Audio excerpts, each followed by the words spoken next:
Quality is a point of view. Quality is not a single thing. So some of the world's most successful global brands, if you look at the intrinsic of the product, you would argue are middling quality, but they actually offer a lot more of what people are looking for.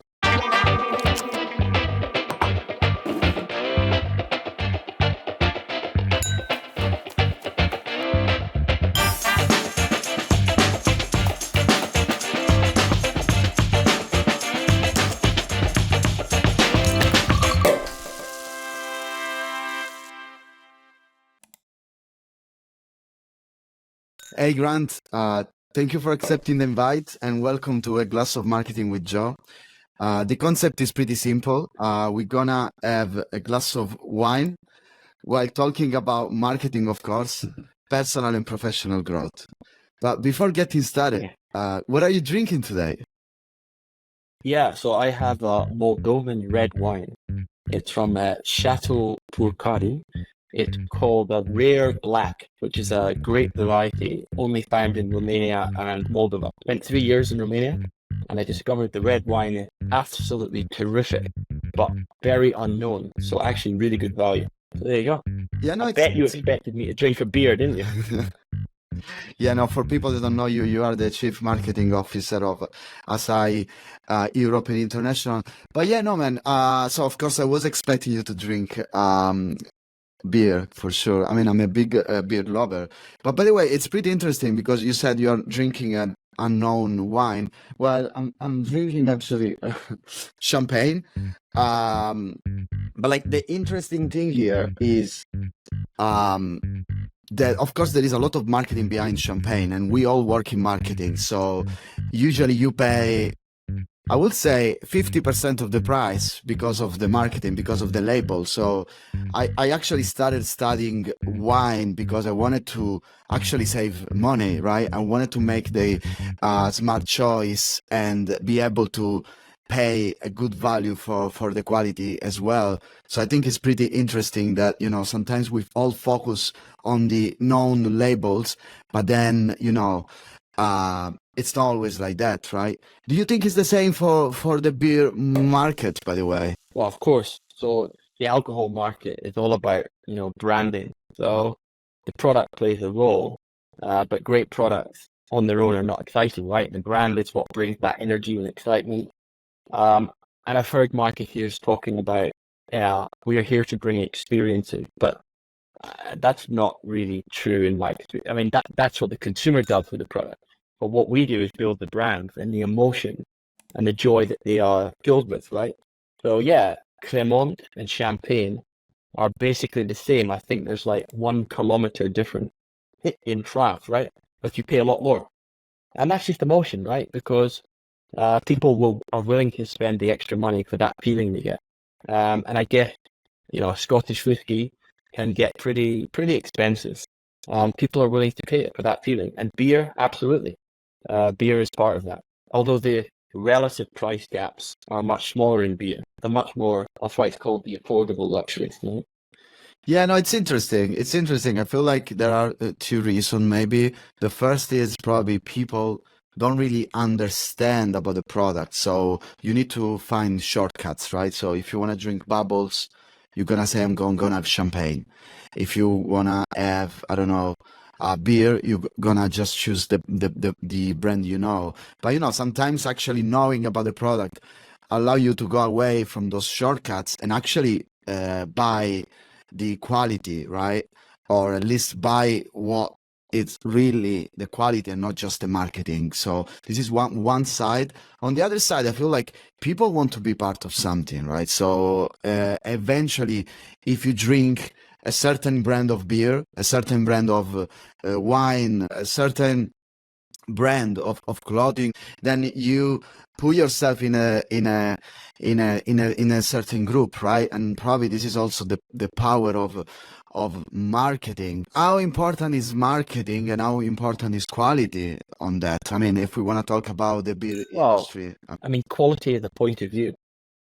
Quality is not a single thing. So some of the world's most successful global brands, if you look at the intrinsic of the product, you would argue are middling quality, but they actually offer a lot more of what people are looking for.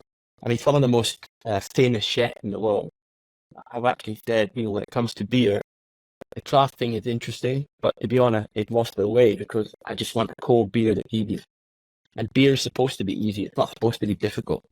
So I think in the wine industry or the spirits, the high-end whiskey or rum industry, there's a lot more emphasis on product. But even there, if you look at the price differentials, it is all about, I think, the feeling that it gives the consumer, the feeling at that consumption moment. And as you put, very importantly, it says something about you as a person, the brands you choose, because alcohol brands are lifestyle brands. They definitely tell others something, a little bit of something about you. At least that's what we all hope. Usually people say, are you selling beers? My point of view, you're not selling beers, you're selling an experience. But what's your take on that? Well, I don't know what you mean by experience. So, for instance, there's the Ice Hockey World Championships going on right now in Prague. And there's a degree of experience because Pilsner Urquell, amazing beer, is being served perfectly by master bartenders. You can argue that's a degree of experience. I get it. But most of our sales in Europe, people are buying packaged beer from a supermarket and taking it home.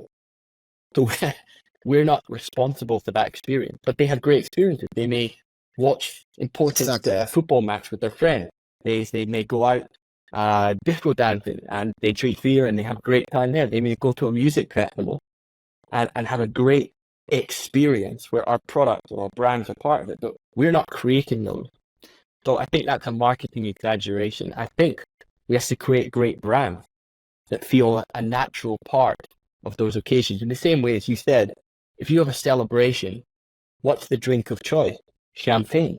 We've been marketed or educated that's what you do. You get a new job, you graduate from university, whatever it may be. A celebration requires champagne.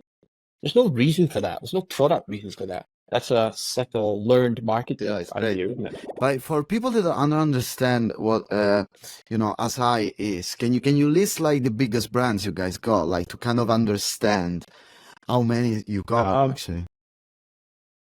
So I think Asahi Group is a group with three main geography: Australia, Japan, and Europe. In Australia, we're the number one brewer. In Australia, we have lots of local brands that many people in Europe will never have heard of, like Great Northern, which is the largest brand in Australia. In Japan, likewise, you may not have heard of them, but Asahi Superdry is the number one beer in Japan. And then in Europe, we've got, in Central Eastern Europe, very, very large positions in the market. We're number one brewer with local brands, which many people in Western Europe may not have heard of.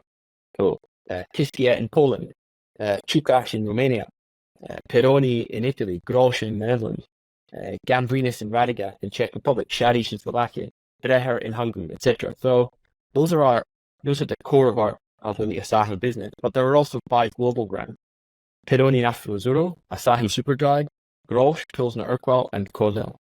And they are geography specific, quite important brands as well. In the UK market, which many listeners or viewers might be familiar with, we've got also local brands like Coolers, Dark Star Meantime, but then we've got Peroni and Asahi, which are by far the biggest brands that we market in the UK market. So I see in this product mix, you have global brands, well-known brands, and then you have, I would say, more like local brands, right?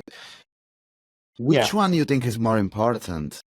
I mean, having like big local brands, big group of local brands, or having like huge global brands and that's it. Of course, the mix is the answer, but if you had to choose, Giovanni, that's like asking anybody which one of their children they prefer. So I think seriously, the beer market is maybe not unique, but distinctive from other FMCG categories in that in almost every country in the world, the vast majority of the sales in that market come from local brands. They may be owned by a global company, but the brand itself is local and doesn't transfer across borders. And therefore, without those local brands that we have in the Czech Republic and Poland, Romania, there are no global brands because they are the heart of the business, and they're big, they're scaled, and they're profitable. The global brands are important for us to reach into export markets like North America, other parts of Europe, Asia. But at the moment, they are a smaller part of the business, albeit growing quicker.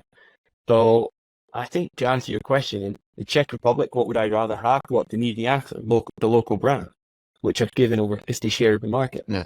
But what would I have in North America? Obviously the global brand. So you need a mixture of both. Yeah, no, I think it makes sense. I feel like, it's pretty interesting how, countries, people want to keep the local brands as well. And it gets back to the point we mentioned earlier, is about the feeling, right? So even when I go back to Italy and I drink my, local beer, I feel home, right? So I think it's as you said, it's all about the feeling. And it's not just about the drink. I have a passion. Like, actually, my passion started for beers, and then I moved to wine because I find wine a little bit more fun at some point. But I train my palate, my taste with beer because it's an easier start, and it's a huge world, right? Indeed, I was gonna ask you, what do you think about the craft beer world? I feel like, I think there was a huge trend now, almost 10 years ago, but like, correct me if I'm wrong. You must be more expert than me. But yeah, there was a huge trend around craft beers that were kind of taking some market share. How do you see this? Like, Well, I would say the craft beer guy did a great job of bringing some noise and interest to beer. And they talked a lot about product. The fact is, there are dozens of styles of beer. 2/3 or more than 2/3 of world beer is a lager variety. But there's lots of others that bring, complexity and sophistication. So, hats off to them for doing that. Some of them also brought, I think, some pretty bold and exciting marketing. They updated some of it because I think they were smart enough to enter the market and say, we're not for this person or that person. We're for anyone who likes these type of products, which is absolutely right. So one thing that I can promise you is very wrong in marketing is when you segment by demographic. So unless there's a particular reason why you need to do that, it's very, very false. So I think they were good at that. Beer traditionally had a problem that it segmented to men and young men, and that narrowed its market. But the momentum for craft beer stopped, absolutely clear. And I think the craft guys, there were too many of them, and they forgot two very important things. Number one, beer is supposed to be easy. That doesn't mean stupid or low quality, but it's not supposed to be extremely difficult to drink and, heavy and uncomfortable. Some of the products were just, wow, too strong, not good. Don't get me wrong, I love some craft beers, but some of them, they're just undrinkable. But maybe more importantly, what they forgot or got wrong is, with a few exceptions, they did not focus on branding. So you talk to people and say, yesterday I had this amazing craft beer, it was an IPA, triple hop, da-da-da. Think, oh yeah, what was the brand? Oof. I mean, it's very hard to build a brand, by the way, because you need a lot of money. You need a lot of. I don't think so. So I'll give you one example. So someone who distinctively and clearly built a brand in the craft beer industry, Brewdog. Whether you like all the things they do or not, leave that to one side. Did they build a brand? Yes, they did. To the fact that almost nobody else did. So credit, and they didn't do it, at least at the beginning. They did not do it with big budget. What they did was they make a lot of noise. They had a very strong attitude, quite controversial at times or provocative, but they did that in order to generate the awareness, yeah? So, credit to them, that's a great marketing story. There are very few craft beer great marketing stories. They may have nice products, many of them, but pretty lousy marketing. And of course, now that many of them are in trouble, that's when they come to marketing, right? So having said, we don't need marketing, suddenly at the end, oh, please, we need marketing, which is not unique to them. Many industries that How say they many don't need marketing. groups are buying the craft beers? These small. Not now. Not many. No, I mean, they did in the past. Now, none of the big groups would look to do that because the market's stable to declining and saturated with too many players. What's true is a lot of the craft brands that are doing well are actually the ones owned by the big guys. Okay. Because they've got the distribution network. So availability, though. And I think the biggest challenge is distribution, because you can have the best beer in the world, and then it's not just about beers is probably the fast consuming market. It's all about physical availability as well, right? So it's all about distribution. It's all about physical availability, and 100% in a market where the big guys have control. How do you get there? Like, it's almost impossible, right? Like, if you had to start your own brand tomorrow, how would you do that? Well, I would recommend people don't do it, first of all, because quite honestly, the chances of failure are about 99%. I'm being serious. So there was a moment in time, and again, coming back to Brewdog, they were in that moment in time when there weren't really many players in the market, where nobody was making any noise. You could come in and say, hello, here we are. Those days have gone. The big players are there. The Brewdogs are there. The craft beer scene is established. I'm talking now in the UK, but it's the same in the US and the other big market. It's not a good time to do it. And you're right. If I take an example from Asahi Group, so Peroni, Nastro Azzurro is a brand that, if you look at consumers in Asia, they're very interested. Italian style, really luxury product. They love that. But it's not as simple as just saying, well, now we're going to sell 5-10% market share. You have to get into those outlets. And there's existing competitors. There's 50 brands in a small fridge. Why should they take you? What are the trade terms? Yeah. It's incredibly difficult. The beer industry is localized, and therefore the local players who have big scale local brands market on top the global premium brands and the craft brands. And if you're a small player coming in, it's extremely difficult, borderline impossible, unless you have something really unique.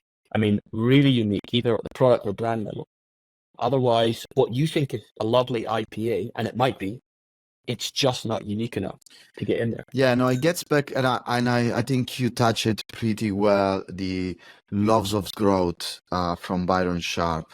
He wrote this book, How Brands Grow, and he says, brands grow by. I mean, I keep it very simple, but like, brands grow by building mental availability, so making sure that people think of you when thinking about the category. So let's say people think of Lipton when thinking about tea, think of Peroni when thinking about beer, but at the same time they need to find it, right? Because at the end of the and then so you need to build physical availability, because at the end of the day, if I want to drink Coca-Cola and I go to the bar and I can find a Coca-Cola and there is a Pepsi, 80% of the time I'm gonna just buy the Pepsi, right? So it's both about reaching everyone, because it says that, another thing that it says is the wrong thing in marketing, and as you said correctly, and I really agree with you, focus on like targeting a certain demographic, targeting a certain audience, when it says you need to reach the broad market, because you always focus on the heavy users, but most of the market is light users and non-buying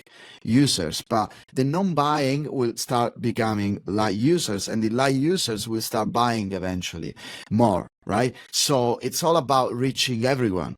And I totally agree with you when you say that. By the way, moving to another topic, I mean, still linked to beer. What do you think on alcohol-free beers? Because I think, I mean, at least in the UK, they are getting huge.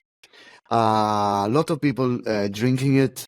The new generation is probably becoming more like health conscious. What's your take on that? Well, I guess non-alcohol beer has been my precious child in Asahi for the last 10, 12 years. I guess my eyes were opened when I moved to Spain. So I worked in Spain for 2 years, and there I saw a market where alcohol-free beer was about 10% of the market. Very, very popular, common and growing. And I was like, wow, okay, this is what it could be like. And taking that back to Central Eastern Europe, today in Asahi Group, about 8% of sales in Central Europe are alcohol-free, growing like hell. I think based on 3 things. Number 1, product range. So non-alcohol beer now is flavored. So it doesn't taste like beer, it tastes like fruit. Yeah, so like lemon or raspberries or mangoes or whatever. Number 2, active and I would say progressive marketing. So it used to be like a negative choice. Damn, I got to drink this. Instead of a positive choice. And therefore getting into those occasions where soft drinks are being a positive choice. And then thirdly, a significant amount of marketing investment from all the leading competitors, whether they're, Heineken Group or ourselves, putting, let's say it was 5% of our sales, we were spending 20% of our marketing budgets on non-alcohol beer. And as a result, it grew. If you take the UK, which you'll be more familiar with, so a couple of years ago, we worked on launching Peroni Nacro 000. The previous product was not good enough. It was rubbish. We knew that. We had to change that, make a great product, then do positive marketing. So we sponsored the Aston Martin Formula One team, and now the Italians, you'll be excited to know, they sponsor the Scuderia Ferrari Formula One team. So people see, wow, Peroni 00, doing that kind of positive marketing. I mean, the brand is absolutely flying. I think it's the second largest non-alcohol beer now in the UK. So, but if you look at the UK, I'll just choose it as an example. I think it's less than 2% of the beer market is non-alcohol compared to Central Europe, which is now 6, 7, 8, 9, 10, 12. Therefore, there's no question in my mind, or anyone else's mind now, to be honest, that the growth in the next 10, 20 years, it will be 500 to 1,000% growth. So this will be a significant category. And the way it's going to do that is by changing the mindset that beer is alcohol, that beer is a fermented refreshment for adults. The joy of beer isn't the alcohol. The joy of beer is the taste and the socializing. And as I said, the biggest growth in Central Eastern Europe is not beer tasting non-alcohol beer, but actually street flavored stuff. Because for obvious reasons, the soft drink market is dominated by sweet flavored products. That's what people like to drink. And it's joyful. Soft drinks are all about joy. But why? Why is it joyful to drink all that sugar? I know not all soft drinks are full of sugar, but a lot of them are. Why is it not joyful to drink something which is much less sugar, more sophisticated taste? It's much more joyful. And it comes from a brand which is always, because as we've discussed earlier, beer is joy. Peroni is joy. So that is, I don't know if it's I wouldn't call it education. I would say it's a movement. It's a change of mindset. And traditionally in the UK, beer has been alcohol. Yeah. And that put it into certain occasions. But if you think beer is a joyful refreshment, which may or may not have alcohol, it allows it into the space of the soft drinks, which is obviously an enormous market with huge potential. So this is obviously, I say it because everybody knows this now, this is obviously the biggest idea in beer in the next 10 years, by far. No, it's interesting to understand what's the percentage of people that drink beer because of the alcohol and how many people drink it because of just the taste of beer, right? I don't know if you have a number in mind, but it's interesting because at the end of the day, I think a lot of people drink beers because, they want to have fun and because of the alcohol in there. So that would be just interesting to understand. No, but I think it's more like two things. One is it's not excluding the other. No, exactly. And I think there's what does moderation mean? Moderation doesn't mean giving up. So let's say in the old days, you went out to have 5 cents. So what I would do now, what I do is 3 of the drinks, 3 of the beers have alcohol, and 2 of them don't. Oh. Now versus drinking 5, I've reduced my alcohol consumption 40%. That's a lot. I've kept myself in the game, had a great time, socialized exactly the same way. It's also a great way to Just treat made the your night. mind as well, because I'm sure that once you had the 3 beers, if you had an alcohol-free one, you don't even notice that it's alcohol-free, right?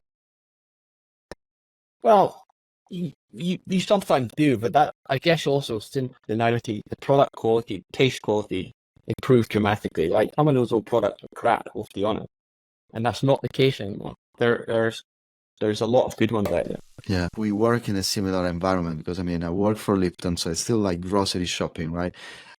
People either, you can go out and, grocery shopping, you can buy tea, you can buy beers and etc. So I feel like I've seen, and then my current role, I'm leading e-com media in Europe. So we actually doing advertising on Amazon and all the other retailers. So I've seen a huge evolution. Mostly in UK, to be fair, like UK and France are the ones that are moving faster. How do you see the evolution of grocery shopping? Because how I see it right now is still a lot of people want to go offline and buy, but Like, to be fair, like in the UK, I do most of my grocery shopping online because it's easier, it's faster, I have more choice. If you think about it, traditional trade marketing had to spend a lot of money to afford being on a certain shelf. So because the number of shelves were limited, right? Where today online there are unlimited shelves because everyone is seeing a different search results. So the new shelf is the search results. So how do you see the consumer behavior changing, and how do you see brands adapting? And in this case, Asahi. Well, I mean, first point is e-commerce is having a tiny impact on our business.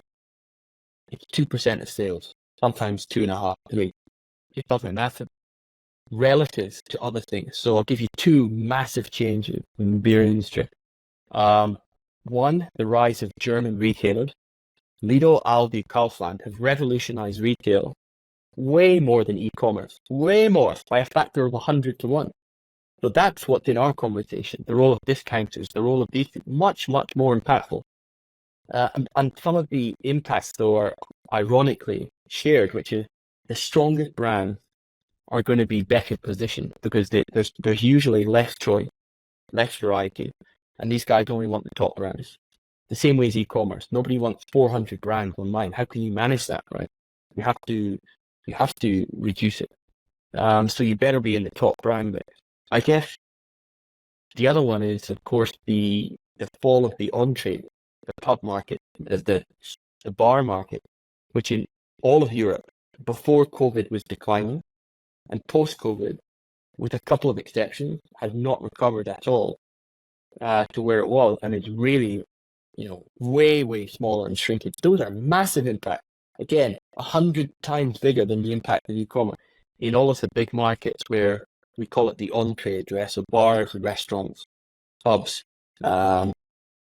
Typically if they were 35 to 40% of the market pre-COVID, they're 25 to 30 now. I mean, a huge shrinkage. Why you think it's Behavior has decreasing? changed. There's a number of factors. I suppose the two or three most significant would be price. They became a lot more expensive relative to buying similar product in the retail environment, sometimes 4 or 5 times higher price. I guess there's moderation. People are more conscious. And I think now, if you're going to say, I meet you at 6 p.m. and we're going to chat about something, when I was a student, that meant you met in the pub. Now, they go to Starbucks or Costa, I don't know, a coffee shop. Coffee shops didn't exist, in the 90s. Not really, not at scale. So there's a whole new on-trade social environment, which is a coffee shop or other things, which have taken the place of maybe, let's call it low-key or casual meetups in the bar. And I guess the industry needs to kind of renovate and modernize, but it's not easy. It's a huge challenge. So some of these movements are quite fundamental. So moderation is there, it's true. I think price is there, economic factors, particularly now. And it's just there's more competitors for your client. One of the biggest challenge of today's marketing world is measurement and attribution, right? So with digital marketing, you think you can measure everything. So CMOs today have power because I give you money and you give me a return on investment, right? So happy life, list online, right? But then, of course, one of the challenges I see is actually attribution online and offline. So how do you attribute what's happening offline to an online world, right? So there is a trend called connected packaging. So technology like QR code, NFC tags can help brands bridge digital and physical experience together for consumers. So I was reading an article from performancemarketingworld.com where it says that 93% of brand CMOs are prioritizing connected packaging as a key marketing investment. How do you see this technology? Because in my opinion, I feel like it looks great on paper, but do you think people really use QR codes? Do you think they're powerful? How do you see this? Or is it just like a trend?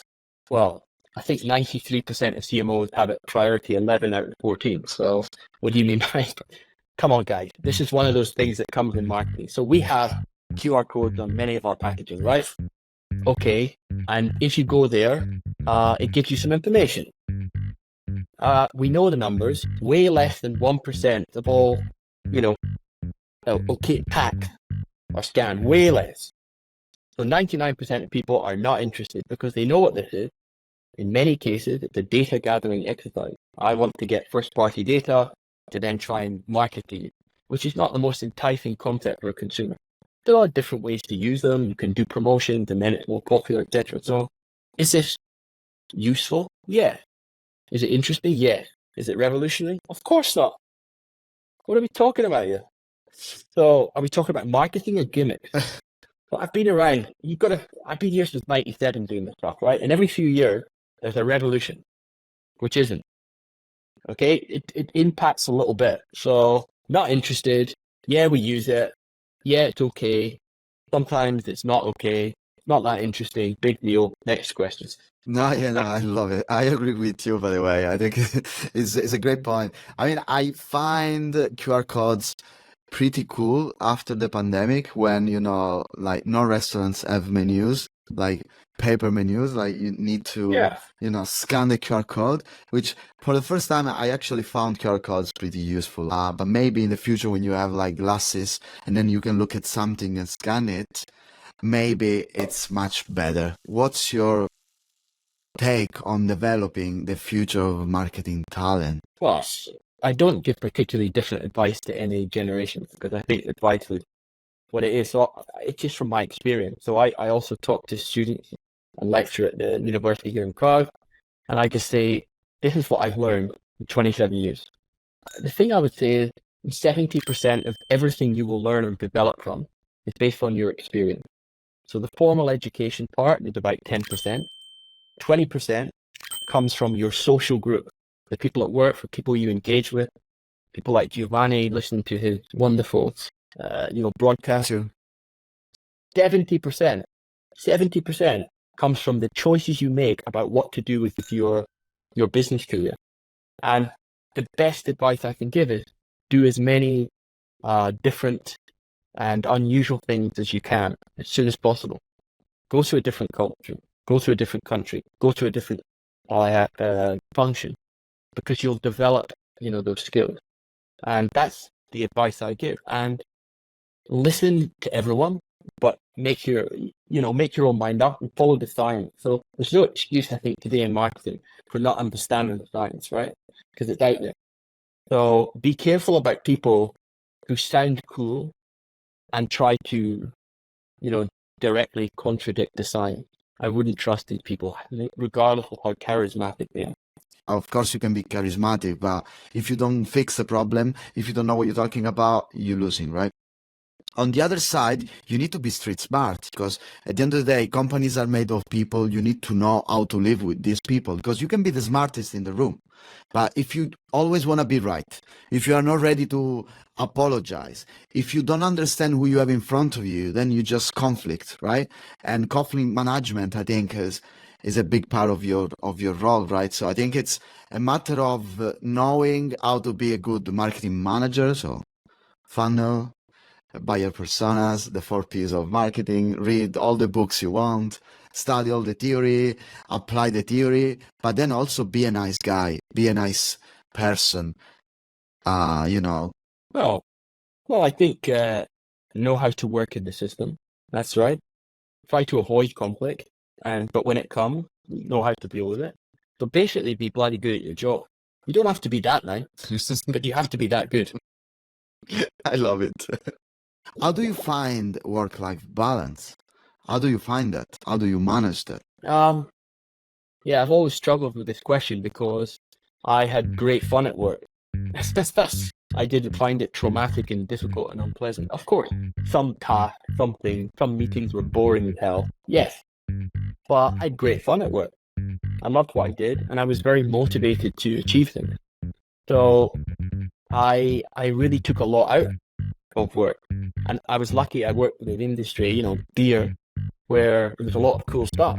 to do at weekends. A lot of activations, but they were exciting. I think, on the other hand, I understand the root of the question. So I went to the gym 5 days a week because I think it's very important to be physically fit because that keeps me mentally fit. So I couldn't imagine a life without sports. So I do sports, but I could fit them in. It wasn't, I played golf, which was time consuming. So, okay, 1 day at the weekend during the summer. So you find ways, things around it. But I think some people are asking the question, maybe can I achieve lots and also have lots of free time? No. So if you want to be great at a sport, you need to put the hours in for practice, right? Whether it's tennis or golf or whatever.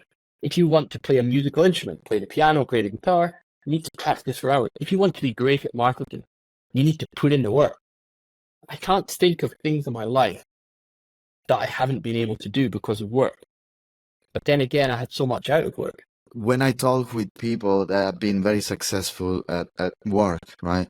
So like CMO or like great founders, they just addicted to it. They work all day, but as you say, they having fun as well. So you integrate in your lifestyle, and it becomes your life as well. And I've seen it with a lot of people in my life. Like they're great at what they do, but they work all time. So yeah, I think it's a matter of how do you integrate that? You make sure that you happy with that. What's your definition of success? I mean, what's success for you? Well, I think for everyone, it's doing what they set out to achieve in life and being healthy. So I set out to achieve a significant position in marketing. I achieved that. I worked for brands which were big and important, and a lot of people cared about them. They had high market share. I was able to do amazing, incredible activation. So, and work with great people, develop great people, work in a big marketing organization. So all of those kind of business wishes were fulfilled. And at 50, I'm healthier than I've ever been. But to be honest, this is successful. But my sister, she's the proud parent of 2 children. He has a focus on them, and no surprise to that. So her success will also be driven by that. So I think everyone's is individual, I guess. But as I said before, I've had a great career, but also I've done everything I wanted. Traveled the world, partly because of business as well. Seen great places. Japan culture these last years, working in that amazing, amazing. Yeah, I think it's also about finding the balance, right? It's having fun, working hard, but like working hard and having fun can go together, right? It sounds like you had a lot of fun, by the way, which is great. Like, A lot of work as well. yeah, It was both, yeah. yeah. Because also I wanted to look back. I want to look back and say I gave it my best. I worked really hard because I think hard work is a virtue. I was brought up to believe that. And I think sometimes today you have to be careful between balance, which is good, and laziness, which we shouldn't celebrate. We shouldn't celebrate laziness. I don't think it's a virtue. But what you mean, like being lazy at work? But maybe people that are lazy at work might spend more time with. No, I mean, I think people who are lazy in life, Okay. who don't do much. Yeah. So if you have free time, you're sitting around playing on your phone, is that better than being in work talking about new packaging design and talking about new brand launches? Is that more fulfilling? I think big corporates are the best place to be. Okay. Because there's some people that drive you nuts. We've got some idiots. We've got so many great people, and the system generally works to keep good people. It does. People that work in small businesses, there are brilliant small businesses, I'm sure. But I'll tell you what, it's chaotic. There's often no structure. If the boss is an idiot, he's often the owner. You can't do anything about it. So it's a bit like the small brewery, big brewery thing. There are great small brewery beers. There are also diabolically awful ones. Big breweries make some beers that maybe are a bit average, but they also make world-class Pilsner Urquell. It's not a better beer in the world. So my experience with the 2 large companies, Mars and Attribution or Asahi, has been fantastic. Not everyone, it's not every week, but very good. So I think these things are what you make of it. I think what I can tell don't is that think, you always look for the new experience. I think if you want to get out your comfort zone, I feel like if you are in a certain position for too long, then you're looking for something new. If you think, Oh, I agree with that. yeah, I agree with that. I agree with that. I think so.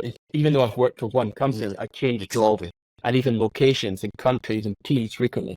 And that brought the stimulation. But that's, again, something that a large company can offer you, where a small company generally couldn't, right? Again, I'm not here to criticize. I'm not no, criticizing no, small exactly. companies. I'm just saying, I think the narrative about, because there is a narrative to young people that I want to do my own thing or work for this. I don't think that's always a good idea, guys. Big companies are pretty damn good, generally speaking. Probably the real misperception here is we are in the startup world where you see all of these, starting from Facebook, Spotify, all of these young founders creating their own company. And now you see all the documentaries on the Netflix and you think that everyone can do that. Yeah, I mean, it's only the 1% and the 99% failed. Of course, they learn a lot. horrible, yeah. Yeah, but a lot of people lost a lot as well, right? And I think the challenge is if you are 22 and you want to do that, I think that's fair enough, right? But if you keep doing it for 6, 7, 8 years and you're age 30 and all you've got is stick stillness and no experience actually doing stuff that works, working with good people, I think you're in the wrong tracks. Yeah. And you're right. The problem is there's 1,000 failures for those ones to set. I think if you want to start your own, I don't know, marketing agency or your own beer brand, it's much better, in my opinion, to start working for Asahi or start working for, I don't know, Omnicom, and then see how they do it. Of course, they do it on a larger scale, but I understand what profiles you need, what type of people you need, what tasks they are doing, what's their business model, by the way, how is the industry from the inside, and then you try to replicate it, right? And probably understand where it doesn't work and fill the gap. And then this is where you start your own business. So I feel sometimes you also need some education before doing it. Because as you said, the traditional education, and I mean, I'm a big fan of it. I mean, I'm teaching at uni, but I feel also it needs some evolution and change because you can't really just read books and think you can be a founder, right? Everybody thinks their idea is unique, but most of them are not. There are very few truly unique ideas. And so a lot of the small brewery guys show me stuff and they think, yeah, but this beer's like this. And you go, I've seen this 50 times. Yeah. And I don't want to hurt your feelings, but it's just not unique or different enough to make any impact. I don't think it's just about the idea. I think 90% of it is about the execution, man. You can come up with the best beer in the world, but if you can place it, like no one is gonna buy it, right? So it's all about No. And when I say execution, I think you're right. It's also branding, right? So even if the product is average, like okay, it can be elevated by exceptional marketing, but then you need to have a very unique brand idea. Yeah. Etc. So it's the same process. Thank you so much for your time. It's been a pleasure. Thank you, man. Yeah. Thank you so much for your time. Good to speak to you.